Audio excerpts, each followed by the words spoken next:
Salut à tous, on se retrouve pour un nouveau décryptage tactique, match 5, cette fois-ci entre Dallas et Minnesota, le dernier de la série évidemment, puisque Dallas a gagné la série 4-1, et on va s'attarder un peu sur l'attaque de Dallas qui, en effet, il y a une donnée qui est assez importante, qui est que Dallas a très bien shooté à 3 points, donc il y a un côté aléatoire de surplus, peut-être de réussite à 3 points, mais vous allez voir qu'il n'y a pas que ça. Il n'y a pas que ça. Minnesota sortait d'un match 4, excellente performance défensive avec de bons ajustements, et on va voir qu'est-ce qu'a fait Dallas pour essayer de contrecarrer ça. Donc allons-y directement, vous voyez un premier système du match qui donne un panier. Et alors qu'est-ce que c'est, qu'est-ce qui se passe? Ici c'est un système qui s'appelle, alors que Mike D'Antoni appelle le 21 en gros, mais on va voir ici c'est une zoom action, donc quelqu'un qui a la balle ici, l'intérieur, donc pour un jeu de main à main, plus un écran qui va se mettre ici, voilà, une 21 action, 21 parce que le 1 est le poste 1 et 2, bon, en l'occurrence c'était le nom originel mais on s'en fiche un peu, mais en gros voilà, c'est fait pour un écran surprise, là vous le voyez, l'écran surprise, hop, je me mets comme ça. D'Antoni le faisait beaucoup pour Harden et donc Doncic le fait aussi beaucoup du côté de Dallas. Et là, que se passe-t-il? Regardez l'attitude de Edwards qui se met en fait en top lock. Qu'est-ce que top lock? C'est il se met entre Luka Doncic et l'écran pour l'empêcher de traverser l'écran. Voilà, c'est pour ce qu'on appelle la technique du top lock. Et donc, quelle est la conséquence? Et sachant que Dallas prévoyait ça, bah, que fait Doncic immédiatement? Vous voyez que c'est pour ça que c'est scripté, hein, ça se fait directement. Hop, je fais le backdoor et donc de facto Mike Conley qui défendait le poseur d'écran, Derrick Jones Jr., bah, il est un peu obligé d'aller switcher, hein, forcément. On a aussi Rudy Gobert qui va arriver derrière, mais on a un switch ici. Et puis là se joue très simplement un 2 contre 2. On a un mismatch ici, on a 3 en haut, et surtout on a un Gafford qui vient rôder autour au cas où Gobert aide un peu trop, et donc ce qui nous donne un panier, goaltending. Et voilà, 2 points Dallas sur juste un système assez classique, et sachant que voilà, premier système du match, on sait que ça va faire un top lock ici pour empêcher de prendre l'écran, donc on fait ça exprès pour créer un switch, mismatch, je m'installe au poste bas, la menace de Gafford qui vient un peu déchirer en deux Rudy Gobert au niveau des aides, et donc on attaque le mismatch, petit flotteur, et ça fait un goaltending. Voilà, parfait, super premier système du match pour Dallas. On avance et vous allez voir que je laisse un peu dérouler, et effectivement il y a comme dit une certaine réussite à 3 points sur ce match là qui a aidé à très vite créer une avance, donc un petit surplus de réussite, mais des éléments tactiques tout de même. Déjà la hauteur d'écran, regardez la hauteur d'écran de Gafford qui se met au niveau de la ligne médiane. Et pourquoi est-ce qu'on fait ça? C'est parce que plus l'écran est posé haut, plus Gobert, qui est censé rester bas par rapport au niveau de l'écran, il est bas mais il est quand même haut par rapport au panier. Vous voyez tout l'espace qu'il y a dans le dos, donc déjà poser des écrans très hauts, c'est ce qu'a fait Dallas toute la série. Et puis il y a aussi les stunts qui vont venir, donc le stunt c'est une aide depuis l'aile de Edwards, regardez, qui va venir se mettre sur le chemin, il vient aider, il dézone par rapport à Luka Doncic, et ça encore c'est le gros ajustement du match 4, c'est qu'on a insisté sur ces stunts qui viennent boucher le terrain. Là vous voyez qu'il y a un mur, hein, et il y a une aide en plus de Edwards, donc Irving ne peut pas librement aller au panier. Et donc qu'est-ce qu'on fait? Eh bien, on met Luka Doncic ici pour faire un peu le stunt beater, c'est-à-dire quand on a Edwards qui abandonne, on se tient prêt, voilà, il dézone un peu, pardon, donc il y a de l'espace, et donc on dégaine, et puis en plus, petite réussite en plus sur ces tirs-là, qui sont pas non plus des tirs hyper ouverts, mais voilà, l'organisation du terrain très basiquement, l'écran posé très haut, on sait que le stunt va être là, c'était ce qu'ils ont fait au match 4, donc on renverse directement très vite vers le shooter qui dégaine. Voilà, on sait que ça va se passer comme ça, donc on contrecarre immédiatement l'ajustement match 5 après les stunts du match 4. Voici cette fois un pick and roll, encore une fois d'ailleurs, regardez la hauteur de l'écran qui est très haut, hein, par rapport à la ligne à 3 points, pour créer un maximum d'espace dans le dos de Gobert évidemment. Donc là pick and roll, voilà, Gobert qui monte relativement haut par rapport au niveau de l'écran pour contenir, voilà, donc Doncic ne peut pas débouler et driver très fort, ok, isolation, pull-up par-dessus la tête de Anthony Edwards. Voilà, donc effectivement, il y a une donnée tactique qu'on va détailler, mais il y a aussi une donnée de réussite à 3 points qui n'était pas forcément là. Et là, qu'est-ce qui se passe? C'est que Edwards passe sous l'écran. Il passe sous l'écran, et donc Doncic se dit, bon, j'ai un peu d'espace, je vais dégainer, et je le mets. Ok. Avançons, cette fois c'est Luka Doncic qui va attaquer, et c'est aussi de l'isolation. Et comme on l'a répété toute la série, et même en preview, c'est une donnée primordiale, c'est le premier rideau qui est peut-être un peu faible, non pas en termes de mobilité, mais en termes de puissance et de offrir une résistance au contact. McDaniels, c'est pas Lou Dort, et donc qu'est-ce qui se passe? Regardez, pas besoin d'écran, et Doncic part de la ligne médiane jusque sur son spot, et McDaniels ne peut pas le stopper. Voilà, il coulisse, si vous voulez, mais il peut pas le stopper, et donc Doncic va s'installer sur son spot préférentiel à mi-distance, et il le met. Regardez, si je fais j'essaie un peu de ralentir, regardez au niveau des contacts, donc Doncic part sur la gauche, hop, premier contact, on n'arrive pas à le stopper, deuxième, troisième, voilà. et ensuite on s'installe directement, tranquillement sur le spot, et on met le petit pull-up à mi-distance. Donc voilà, l'importance de ce premier rideau qui a été un peu trop friable finalement du côté de Minnesota. Une action... Oui, alors, pourquoi est-ce que j'ai laissé ça aussi? C'est vrai que j'ai été déçu de ça sur la série, mais particulièrement sur ce match-là, notamment, c'est la transition défensive de la part des Wolves, qui sont plutôt une bonne défense de transition, de demi-terrain évidemment, mais aussi de transition. Et c'est vrai que Dallas a pas mal profité d'opportunités un peu faciles. Là, on est vraiment sur une question de soit d'effort, soit de mauvaise coordination, notamment là de Towns, qui sur la transition défensive, ça s'entend pas bien avec Gobert, on sait pas pourquoi, il va pas dans le corner, il va en haut, bref, ouverture. Point facile. Donc, il y avait de la réussite à 3 points, et en plus des ajustements tactiques de demi-terrain, il y a aussi de la transition qui a fait aussi beaucoup de bien toute la série. Tiens, on avance et on voit qui est là. Notre ami Jared Dudley, et oui, qui est par là, qui est assistant coach de John Kidd à Dallas. Le voici, le même système, 21. Est-ce que vous l'avez vu, cette zoom action? Qu'est-ce que zoom action? Encore une fois, c'est hop, si on fait pause, un écran plus un dribble end-off pour Doncic qui part de là et qui remonte prendre la balle. Un écran sans ballon, et puis un dribble end-off, un jeu de main à main avec ballon, un écran / ballon, jeu de main à main. Voilà, donc on sort de l'écran et qu'est-ce qui se passe? Pourquoi est-ce qu'on fait ça? Parce qu'en fait, ça permet de mettre Luka Doncic en mouvement. C'est aussi ce qu'on avait dit sur le match 4, si vous voulez voir la vidéo, c'est que on avait beaucoup de pick and roll un peu normaux, en fait, classiques, statiques, pas forcément, mais des pick and roll qui démarraient d'ici, et donc il y avait des stunts, il y avait une organisation du terrain qui se mettait en amont de l'action, qui venait boucher le terrain. Donc qu'est-ce qu'on fait? Justement, on essaie de mettre un peu plus Luka Doncic en mouvement. Et donc là, une sortie d'écran, un jeu de main à main, ce qui fait qu'effectivement il sort de sa zoom action, il peut attaquer avec déjà un petit décalage sur Edwards qui a été pris dans les écrans, donc c'est parfait. Et puis là, vous voyez aussi que le stunt, il est compliqué à faire. Comme dit l'ajustement de match 4, c'est que en plus des deux du pick and roll, on rajoutait, donc le pick and roll c'est Gobert en drop et Edwards ici sur le ballon, on rajoutait un troisième homme, un stun qui venait boucher l'espace et empêcher, là, ici vous voyez tout cet espace, il venait boucher l'espace pour empêcher Doncic d'avancer face au drop, sauf que là, côté faible, il n'y a personne sur l'aile, vous voyez que Washington coulisse dans le corner, on en reparlera, donc personne ne vient ici stopper Doncic à ce moment-là, depuis ce côté droit, et puis côté gauche, c'est Irving qui est dans ce spot-là et qui est assez loin. Donc finalement, McDaniels, peut-être qu'il aurait pu, mais s'il le fait, peut-être que ça fait, s'il fait une aide très agressive, ça fait une passe plus facile pour un Irving très ouvert. Voilà. Et là, on voit que ça marche pas. C'est exactement ce qu'on craignait. C'est ce que permet le mouvement. Et c'est ce que permet aussi Doncic, c'est que tu fais un drop si tu veux, mais si tu me donnes tout cet espace, j'avance. Le panier est bouché, ok, mais je vais sur mes spots. Et puis le petit flotteur comme ça, c'est mon tir, quoi. Donc voilà, cette donnée de mettre en mouvement pour un peu contrer le quadrillage du terrain des Wolves. Et puis ça permet de lancer Doncic face au drop. Il a de l'espace devant lui, il a de l'espace, il avance, il va sur ses spots à mi-distance. Voilà. De nouveau pick and roll, cette fois on va cibler Mike Conley, vous le voyez ici, qu'est-ce qui se passe? Hop, Luka Doncic, on va impliquer non pas Gobert mais un écran avec Mike Conley, qui ne veut pas switcher, donc il fait un edge pendant que Anderson contourne l'écran, voilà, et puis ensuite il va revenir sur son attaquant. Sauf que, boum, ça va être un peu une donnée de tout ce match-là, vous avez vu, c'est que dès que ça passe sous les écrans ou dès que ça reste un peu loin, comme Anderson ici, ça va dégainer. Et donc là, Doncic qui était en grande réussite sur ce match-là, il dégaine depuis n'importe où. Là, ça rentre pas, mais vous allez voir que plus tard, ça va rentrer. Donc voilà, ce ciblage de Mike Conley qui permet en fait ça ne switche pas, donc on a un petit décalage, on en profite. Et de nouveau, vous le voyez, une sortie d'écran pour Doncic. Alors, il n'y a pas le lay-up à la fin, mais encore une fois, regardez, qu'est-ce qui se passe? Il se passe qu'on met Doncic en mouvement. Plutôt que pick and roll classique, on fait une sortie d'écran, un pin down, hop, pour remonter vers le haut sans ballon, évidemment. Et donc, qu'est-ce qui se passe? Pourquoi est-ce qu'on le met en mouvement? Déjà, il attrape la balle en mouvement, il y a peut-être un petit décalage face à son propre défenseur, mais comme dit aussi, en mouvement, le quadrillage du terrain ne se fait pas de la même manière. Donc là, vous voyez qu'il peut attaquer, et il n'y a pas un stunt agressif déjà en position, parce que c'est pas pareil. C'est pas pareil de se mettre en pré-rotation face à un pick and roll qu'on voit venir, ou alors une sortie d'écran comme ici. Donc voilà, c'est la clé, c'est Jason Kidd a mis Doncic un peu plus en mouvement pour contrecarrer ce côté stunt. Et donc là, vous voyez que Towns, effectivement, il voit pas ça venir forcément, donc hop, il réagit un peu tard, il est ici plutôt que être ici pour boucher l'espace face à un Gobert qui est bas.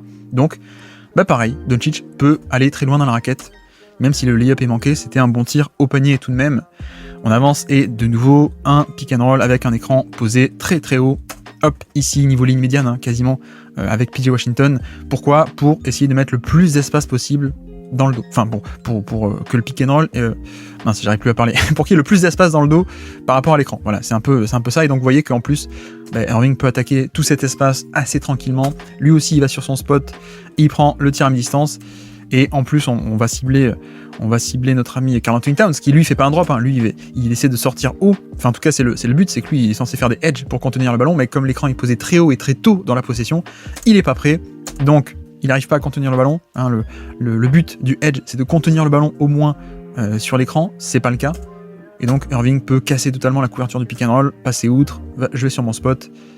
Et voilà. Donc, là, c'est pas non plus de la transition totalement, c'est un peu de la semi-transition, on pourrait dire. Et puis surtout, donc, écran posé très haut, beaucoup d'espace dans le dos, on attaque dans le flow, un shoot ouvert à mi-distance, c'est parfait. Voilà. De nouveau, pick and roll avec Washington. Cette fois, c'est plutôt bien contenu. Et donc là, qu'est-ce qu'il faut voir, qu'est-ce qu'il faut retenir, c'est cette fameuse notion des stunts. Donc, que se passe-t-il ici? Irving qui fait son pick and roll avec Washington, voilà, et regardez Kyle Anderson qui fait un stunt, qui vient se mettre boucher l'espace. Hop, vous voyez que Anderson, hein, il défend Doncic, hein. Et donc, comme on a dit au match 4, on a le défenseur extérieur, le défenseur de l'écran, et un troisième homme qui vient boucher l'espace ici, et qui va forcer, regardez, Irving à tuer son dribble. Vous voyez que Anderson fait je vais pour faire le steal, hop, du coup ça force Irving à prendre la balle, on ressort. Donc voilà, le stunt a marché. Le stunt de Kyle Anderson a totalement marché, si on se le remet, hop, une dernière fois. Voilà, l'écran, Gobert est bas, donc il y a beaucoup d'espace, mais en fait il n'y a pas tant que ça d'espace parce qu'il y a le stun qui vient priver de cet espace, donc ça ressort. Et là, pareil, nouveau pick and roll, Doncic qui va attaquer Gobert qui reste relativement bas, et de nouveau, regardez le stunt agressif de Mike Conley, qui en fait, alors, il est pas sur Irving, hein. Je sais pas si vous le voyez, mais en fait, Josh Green est caché derrière l'arbitre. La première fois, j'ai fait pause, je me suis dit, mais il est où le cinquième joueur de Dallas? Et voilà, là c'est pareil, le stunt, exactement ce qu'on a vu au match 4, un défenseur, deux défenseurs, les deux défenseurs du pick and roll, plus un troisième, donc le stunt qui vient boucher l'espace et empêcher d'avancer. Là on le voit bien, c'est parfait, sauf que Doncic, voilà, il a compris, ici il connaît, il a vu le match 4, il a connu ça, donc il s'ajuste, et donc là c'est juste par la qualité de dribble en fait, hein, vous allez voir, je vais le passer au ralenti. Donc on attaque le pick and roll face à un Gobert qui recule, donc beaucoup d'espace devant, mais il y a Mike Conley qui vient priver de cet espace, sauf que regardez ce que fait Doncic, il va faire rebondir la balle, très haut, et puis là il y a un stunt, hop, je vais faire rebondir la balle très bas, plus bas que d'habitude pour éviter le stunt, et voilà.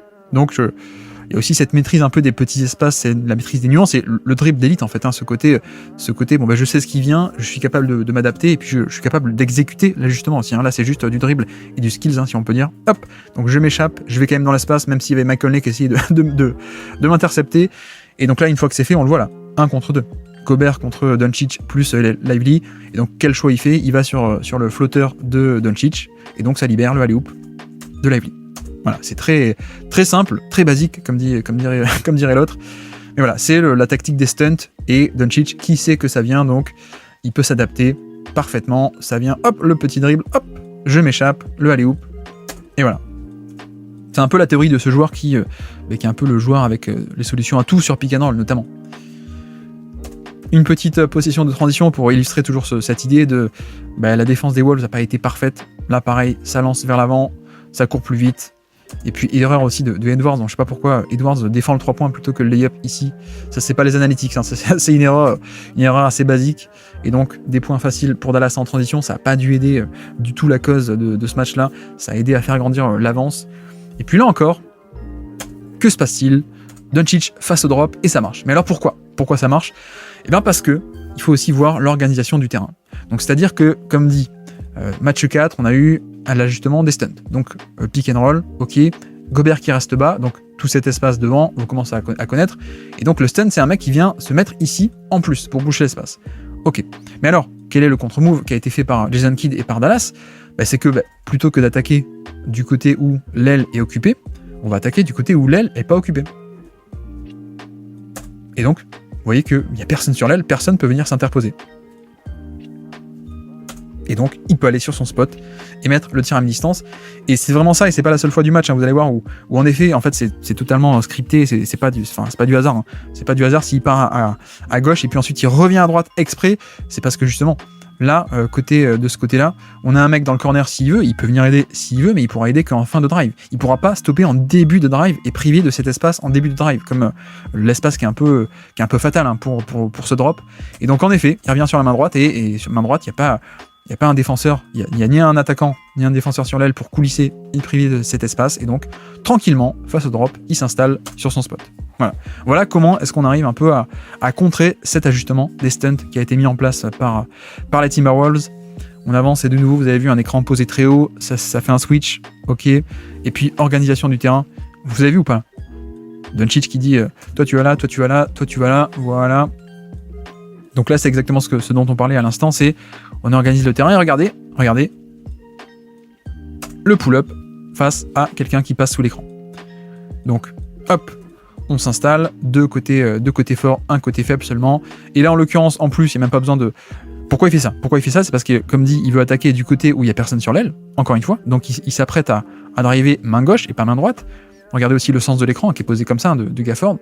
Voilà, on a mis les shooters ici, et puis là, il n'y a personne, donc on va pouvoir driver ici. Sauf que, comme ça passe sous l'écran, il se dit, j'ai même pas besoin de driver. Je prends le pull-up, et comme je suis en réussite, en plus, badaboum. Voilà, c'est aussi la clé de ce match, hein. Forcément, c'est pull-up qui sont rentrés plus que d'habitude, le shot-making. Mais en même temps, quand t'as des superstars, le shot-making, ça fait aussi partie du jeu. Hein. C'est pas non plus une anomalie totalement, je veux dire. Donc voilà, cette fois, on attaque Karl-Anthony Towns, qui lui n'est pas en drop, il fait un edge. Donc, écran, il monte au niveau de l'écran, voire même un peu plus pour faire une prise à deux. Sauf que ça passe par-dessus. Hein. C'est Doncic avec sa taille et son passing. Et donc, ça passe facilement par-dessus, ça punit le edge. Ok, et Gafford attrape la balle. 1, 2, 3, 4 contre 1, 2, 3. C'est facile. Extra passe. Ah, un peu manqué d'ailleurs là. Un peu manqué parce que Gafford, c'est pas Lively. Je pense qu'il y avait une passe plutôt à faire de ce côté-là. Sauf qu'il tourne pas la tête du bon côté. Peut-être que Lively l'aurait fait cette passe de short roll, comme on dit. Là, cette fois, Gafford fait peut-être le mauvais choix pour le coup. Et donc, ça reset. Doncic qui attaque une nouvelle fois Towns, hein, vous l'avez vu. Towns qui est un peu en retard cette fois-ci parce que il fait un hard edge, donc il est censé monter haut, barrer la route à Doncic pour le forcer à contourner. Sauf que comme il est un peu en retard, vous voyez que Doncic peut s'échapper avant que Towns ne monte. Voilà. Et donc, il peut s'échapper. Et heureusement, Gafford se rattrape. Mais donc voilà. Hop, si on remet depuis le début. Non, c'est pas celle-là. C'est celle-là. Voilà. Donc le edge, ça passe par-dessus. 4 contre 3, malheureusement, mauvais choix. Ok, c'est pas grave, on reset. De nouveau, on attaque avec le edge qui est en retard. Et donc, forcément... Pourquoi est-ce que Towns a besoin de faire un edge et d'être là très tôt? En fait, c'est parce que il faut forcer Doncic à contourner le temps que Anderson contourne l'écran. C'est un peu ça l'idée, c'est que il faut que Towns sorte haut le temps que pour donner le temps à Anderson de contourner son propre écran et revenir devant. Et sauf que comme il est en retard, Doncic est pas obligé de contourner et donc Anderson est en retard et donc pénétration forcément totalement libre dans la raquette et là c'est fini quoi. Bon, la passe est un peu mauvaise, mais heureusement, Gafford nettoie tout ça. Et voilà, ça part aussi d'une mauvaise exécution du edge de Towns cette fois-ci. Donc voilà. Et puis, on a un fin de quart-temps. Que va-t-il se passer? Qu'est-ce qu'on fait? C'est pas pour rien si on met le meilleur shooter ici, ou en tout cas le meilleur joueur. C'est parce que quand il y a la prise à 2 qui va se déclencher, passe directement. Voilà, 2 sur le ballon. Prise à 2 qui se déclenche en fin de quart-temps. Ben là, il peut attaquer. Il peut attaquer en sortie de dribble. Il a cette compétence. Il y va et 2 points faciles. Voilà. Donc ça c'est aussi pour ça que les Wolves n'ont pas non plus tenté des tonnes de prises à 2 un peu comme ça, c'est que finalement Dallas a aussi quelques atouts pour s'en sortir et pour punir. Hein. Quand tu te découvres à ce point, même sans écran, là c'est une prise à 2 sur isolation, pardon. Voilà, Dallas c'est un peu trop facile, ce 4 contre 3, si tu arrives à donner la balle à Irving pour exploiter tout ça, évidemment. Un bon petit système aussi. Hop, en sortie de temps mort, oui, ce qu'on appelle un wedge screen, W-E-D-G-E, je crois, ouais, wedge, c'est ça. Donc c'est quoi? C'est un pick and roll de Kleber pour Irving, mais lui-même reçoit d'abord un premier écran. Voilà, un écran pour le poseur d'écran. Vous voyez que Lively pose un écran pour Kleber, qui va sortir, poser lui-même un écran. Voilà, ça force Nasrid à monter haut, de toute façon c'est le edge, c'est ce qu'il fait tout le temps. Ça marche pas totalement, donc on recommence, on reset. Irving qui attaque, nickel, Alexander Walker, va sur le spot, et badaboum. Voilà, c'est aussi, comme dit, hein, c'est aussi le fait, la force d'avoir des superstars, c'est que là, sur le pick and roll, l'action était plutôt pas mal, mais bien défendue de la part de Minnesota, hein, parce que pour le coup, Nasrid, il arrive à temps, il stoppe, Alexander Walker empêche la passe de pick and pop, super, donc pas trop de décalage, magnifique, on reset, et en effet, la force d'avoir des stars, c'est que même si t'es dans la panade et que la tactique marche pas, t'as toujours ce côté créer son tir et mettre les tirs difficiles. Parfait. Parfait de la part de Kyrie Irving, qui, pareil, possession d'après, ça attaque sur semi-transition, kick-out et 3 points. Je crois que la stat, c'est sur ce match-là, Dallas, sur les tirs qui sont même pas dans le corner, donc des tirs plus faciles, mais les tirs qui sont non corner, les 3 points qui sont hors du corner, donc un peu en haut là, sur tout cet arc-là, ils ont shooté à 60%, je crois, sur ce match-là, qui est assez phénoménal. Et encore une fois, donc semi-transition, et encore une fois, un écran qui est posé très très haut de la part de Tariq Lively, et donc ça peut attaquer beaucoup d'espace dans le dos à pleine vitesse, lancer, donc c'est facile.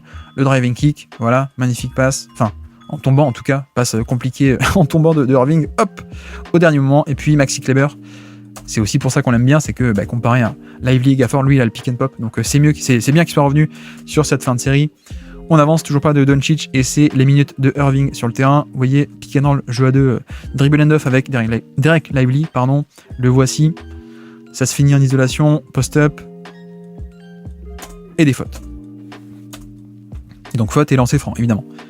Donc voilà, c'est un peu toujours ce thème de quand il n'y a pas la tactique, voilà, pas de décalage, c'est bien absorbé ce jeu à 2, mais quand il n'y a pas la tactique, il y a toujours le côté shot-making ou en tout cas star power qui peut obtenir des paniers ou des lancers francs. Donc là c'est parfait, un petit post-up de Irving sur Alexander Walker. On enchaîne, toujours pas de Doncic, on enchaîne toujours Lively avec Irving. Très bonne défense de la part de Edwards, hein. Depuis le début, vous allez voir, je laisse dérouler jusqu'à la fin, mais c'est juste, encore une fois, le shot-making. Le shot-making, c'est-à-dire que le tir concédé est pas si mal que ça pour Minnesota, mais c'est juste que, enfin, le tir est dur, hein, donc tant mieux, mais c'est juste que, il le met, il le met, Irving. Donc là, comme dit, bonne défense de Edwards, qui reste collé parfaitement, voilà, super, il traverse l'écran, il reste attaché, super. Là encore, sur le deuxième écran, il reste attaché, regardez comme il se propulse avec ses hanches pour, hop, je passe mes hanches dans l'écran pour rester collé, magnifique. Donc il est encore collé, hein, il est encore attaché au niveau de l'écran. Là, c'est vrai que c'est peut-être là aussi où, comme dit, au niveau des stunts, on aurait pu être plus agressif côté Minnesota qu'on a été sur toute la série. Ils ont été un peu plus sur la fin de série, mais à quel point est-ce que là, Kyle Anderson, ok, ça concède un 3 points ouvert pour Kleber, mais à quel point est-ce que Anderson aurait pas pu un peu plus aller à l'intérieur pour forcer le kick-out, je ne sais pas. Mais toujours est-il que, voilà, il y a de l'espace, on attaque le drop, on va sur le spot, et on score par-dessus toute la longueur de Gobert. Bon, voilà, c'est comme dit, le shot-making et le pouvoir d'avoir des superstars. Donc voilà, retour de Doncic sur le terrain, le voici, et est-ce que vous avez vu ce qu'il a fait? Est-ce que vous avez vu, hop, de quel côté est-ce qu'il a attaqué? Toujours ce même ajustement. On sait ce qu'on fait, que se passe-t-il? On a un côté du terrain avec un sur le corner et un sur l'aile, et un autre côté du terrain où il n'y a qu'un mec dans le corner, donc personne sur l'aile. Devinez de quel côté attaque Doncic? Comme par hasard, tiens, je vais revenir sur la main droite. Comme ça, personne sur l'aile ne peut venir faire un stunt, et donc je peux avancer tranquillement, et panier parce que je suis allé sur mon spot. Voilà. Comme dit, c'est pas du hasard, vraiment, ne pensez pas que c'est du hasard, c'est fait exprès, hein, parce que Minnesota, face au drop de Gobert, amène un troisième homme sur un stunt, mais sauf que là, quand t'attaques de ce côté-là, côté main droite de Doncic, là, il y a personne sur l'aile pour venir boucher l'espace. Donc, Doncic, il a de l'espace devant lui. Donc, il avance, il va sur ses spots. Là, en plus, on voit que Gobert monte haut pour empêcher le flotteur, et Anderson fait un pile switch, il revient sur le alley-oop, mais c'est pas grave, Doncic s'en sort face à Gobert, magnifique. Voilà. Encore une fois, on attaque le côté où il n'y a qu'un seul défenseur, et en plus un défenseur qui est pas sur l'aile, qui est dans le corner exprès. Donc là, même si Mike Conley voulait aider, il pourrait aider en fin de drive, mais s'il veut aider en début de drive, déjà c'est loin, donc c'est pas dit qu'il y arrive à temps, et s'il le fait, ça fait un tir dans le corner ouvert pour Irving à 3 points. Donc voilà, l'anti-stunt si on attaque sur le côté où il n'y a personne sur l'aile. C'est fait exprès. On avance, et cette fois c'est un empty pick and roll, pas quelque chose que d'ailleurs l'attaque de Dallas fait beaucoup comparé à d'autres attaques. Qu'est-ce que c'est? C'est un pick and roll, donc empty pick and roll qui rentre vers l'intérieur avec personne dans le corner. Voilà, c'est toujours un peu ce même principe. C'est pas forcément quelque chose que Dallas fait beaucoup parce qu'ils aiment bien le pick and roll plein centre du terrain pour permettre à Doncic d'aller plein centre du terrain et distribuer à droite ou à gauche. Sauf que comme dit, il y a cet ajustement des stunts qui est un peu pénible. Donc qu'est-ce qu'on fait? On libère tout un quart de terrain, cette fois empty action. Voilà. Gobert est relativement haut, donc la passe dans le dos de Gobert, pocket pass à terre dans le dos de Gobert. La voici. La rotation de Mike Conley qui arrive, mais bon, c'est pas... Mike Conley, il est bien gentil, mais il est petit, et donc face à un Lively qui arrive lancé, ça fait une faute, et lancer franc. Voilà. Donc le pick and roll qui continue à faire des dégâts. Vous le voyez, on avance, je laisse un peu dérouler. Un peu clément les arbitres là, parce qu'il me semblait qu'il y avait une faute à la fin. Mais que se passe-t-il? Toujours pareil, déjà la hauteur de l'écran ici de la part de Gafford, pour laisser un maximum d'espace dans le dos des pick and roll. Et puis surtout, on cible cette fois Karl Anthony Towns qui va faire un edge, donc couverture agressive, vous voyez, 2 contre 1 sur le ballon. Et donc 2 sur le ballon, ça veut dire qu'on peut passer par-dessus assez facilement si on est Luka Doncic. Voilà. Et donc encore une fois, 1, 2, 3, 4 contre 1, 2, 3 sur nombre. Le bon choix de Gafford qui fait vers le joueur ouvert. Vous voyez aussi d'ailleurs la rotation de Anderson qui coulisse dans le corner. Le moins bon shooter, c'est Jones qui est abandonné, mais qui peut attaquer en close-out, qui va au panier. Bon, il aurait peut-être dû avoir des lancers francs. Mais voilà, encore une fois, on arrive à trouver des solutions, encore et toujours face à Towns, qui se découvre, parce que lui, il est obligé de faire des edges, évidemment. On avance, et cette fois, c'est en transition. Vous voyez, hein, pas non plus la folie, mais que se passe-t-il? Eh ben, on a le mauvais match-up. On a un mauvais match-up en transition, parce qu'on n'arrive pas à prendre le temps de poser la défense et d'avoir les bons match-up. Et donc, que se passe-t-il? Si t'as le mauvais match-up, on donne la balle, et Irving, tu l'attaques. Voilà, c'est très simple. C'est aussi une des forces de cette attaque de Dallas, c'est que si t'as le mauvais match-up, si eux, ils ont le bon match-up, ils peuvent l'attaquer, et ça fait panier. Voilà, c'est très simple, hein. Pour le coup, il n'y a rien de tactique, c'est juste que la défense des Wolves n'est pas top en termes de retour défensif. Donc voilà, le match-up, le mismatch, on lui donne la balle, on s'en va, et donc derrière, comme il y a un mismatch, Irving est capable de dépasser devant, ok, il y a des aides derrière pour protéger, donc c'est ce qui se passe. S'il y a des aides, ça veut dire qu'il y a un kick-out possible, disponible, et donc là, c'est un tir à 3 points dans le corner pour Washington. On aime bien. On avance, fin de deuxième mi-temps. Je vous rassure, on fait pas tout le match, hein, parce qu'au bout d'un moment, ça va être une avance de 30 points. Il y aura plus grand-chose à dire. Mais là, cette fois, est-ce que vous l'avez vu ou pas?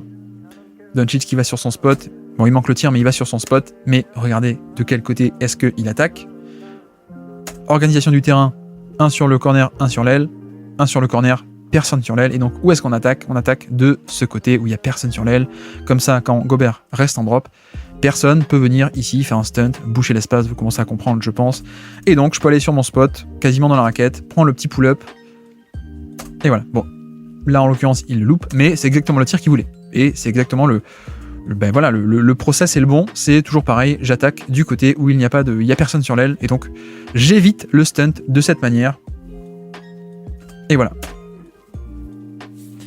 On avance. Irving à la baguette, cette fois.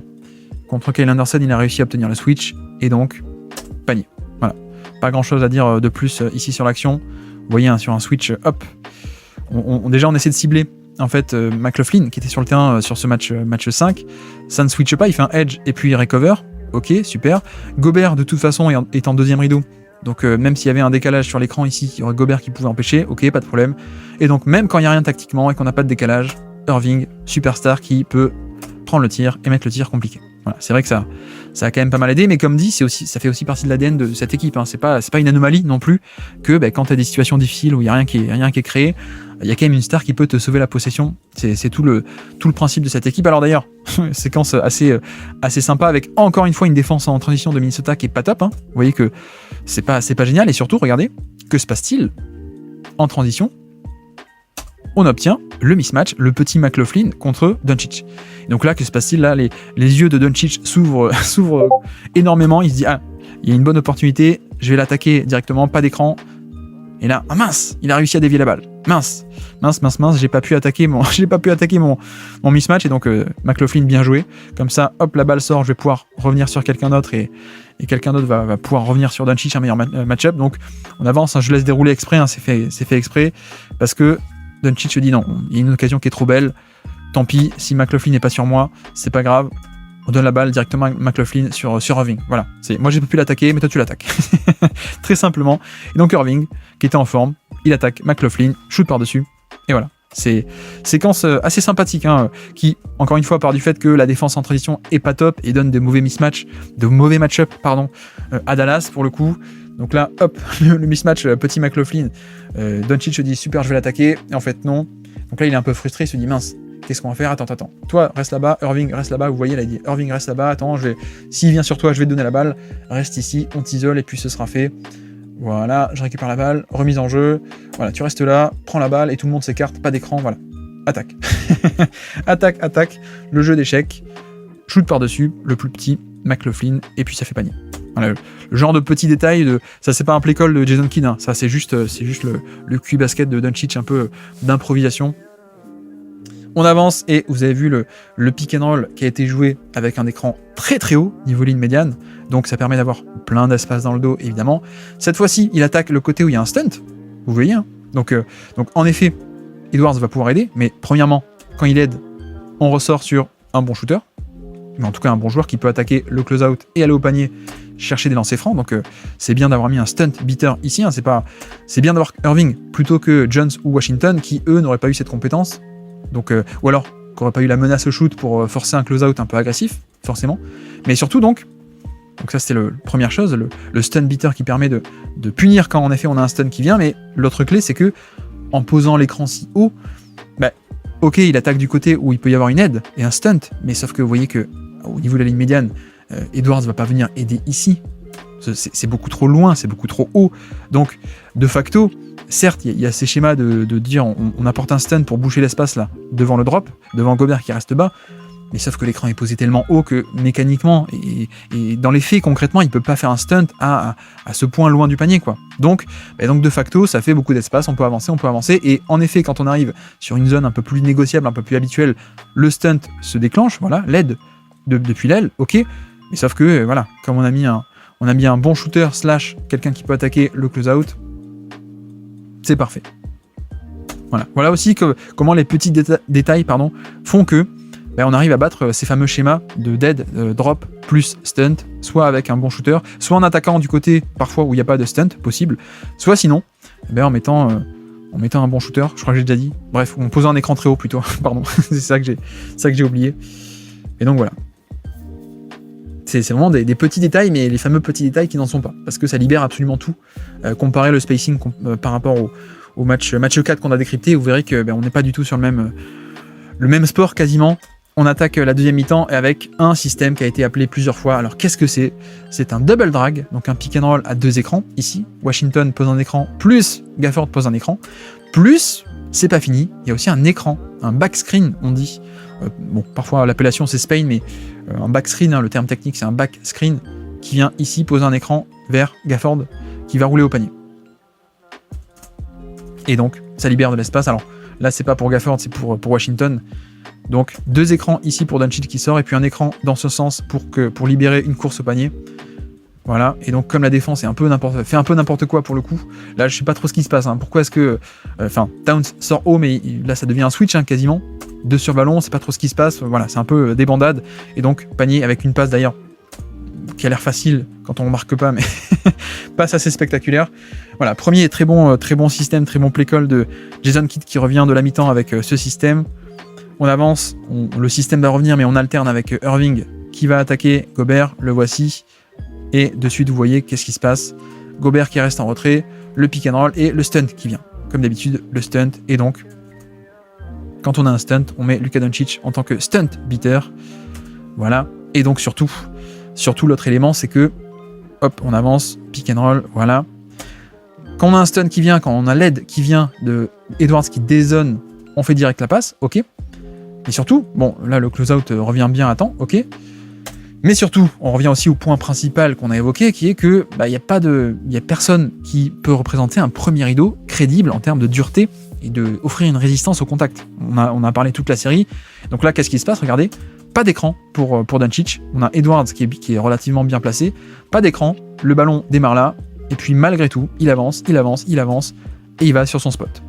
Voilà, toute la force de Doncic qui, face à des mecs, quand c'est pas Lou Dort et quand c'est pas Jrue Holiday, on en reparlera, mais quand c'est pas des mecs très costauds, en fait, t'as beau rester devant, il peut quand même mettre son épaule dans ton torse, te bouger, voilà, je m'en fiche, je vais à mon rythme, mais je vais sur mon spot et tu peux pas m'en empêcher, pardon. Donc voilà, ce côté premier rideau où Doncic aura fait beaucoup de mal. Vous le voyez pourquoi est-ce qu'il a le doigt levé, parce qu'il appelle le même système que tout à l'heure, il dit le même système avec la variation. Donc qu'est-ce que c'est ce système ? C'est le fameux up, double drag, 2 écrans pour Doncic, plus le back screen, ici. Donc cette fois-ci c'est pareil, on enchaîne. Sauf que cette fois, Gobert, comparé à la dernière fois, il sait qu'il y a eu un lob, donc qu'est-ce qu'il fait ? Il descend très bas pour empêcher le lob, hein, vous le voyez. Washington qui part en lob et Gobert qui reste très bas comparé à d'habitude, mais s'il reste très bas, ça veut dire que il y a tout cet espace, quoi. il y a tout cet espace de drop, et donc ça libère un lay-up facile, quoi. Donc certes, Gobert s'est ajusté, mais sauf que ça laisse quand même beaucoup trop d'espace. Et ça c'est... Voilà, pour une fois d'ailleurs, Gafford pose un vrai écran, il fait pas un écran glissé, hein, pour le coup, donc ça crée un vrai contact, donc il y a un vrai décalage. Et comme dit, non seulement il y a beaucoup d'espace, il peut attaquer, il peut aller sur son spot, le flotteur par-dessus, mais en plus, il y a tellement de joueurs impliqués ici, et l'autre, il est dans le corner, mais il y a personne sur l'aile pour faire un stunt à ce moment-là. C'est tout, on en a parlé dans le podcast qui est sorti aujourd'hui d'ailleurs, mais l'intérêt de ces double drag et de ces Spain pick and roll, c'est que on n'a pas non plus, ça implique pas mal de joueurs, et on n'a personne disponible sur l'aile pour s'interposer, et donc voilà, il n'y a pas de stunt cette fois, je peux avancer, j'avance, je vais sur le spot, proche du panier, le petit flotteur, voilà, c'est très facile, c'est très facile. On avance cette fois-ci, et que se passe-t-il? Toujours pareil, ce premier rideau qui est friable, Doncic qui va au panier, et voilà, est-ce que vous l'avez vu? Là ça commence avec un pick and roll très haut, on vient cibler Mike Conley qui veut pas switcher, toujours pas, donc la passe par-dessus, face au edge et au 2 contre 1, passe par-dessus. Gobert qui vient très bien compenser ici, magnifique, qui vient à temps en aide, donc c'est loupé, mais par contre, on arrive sur Doncic en deuxième option de la possession, et pareil, McDaniels, il a beau bien bouger les appuis et rester devant, le problème c'est que regardez, le ballon part d'ici, il n'y a pas d'écran, et le ballon part d'ici, et il arrive là.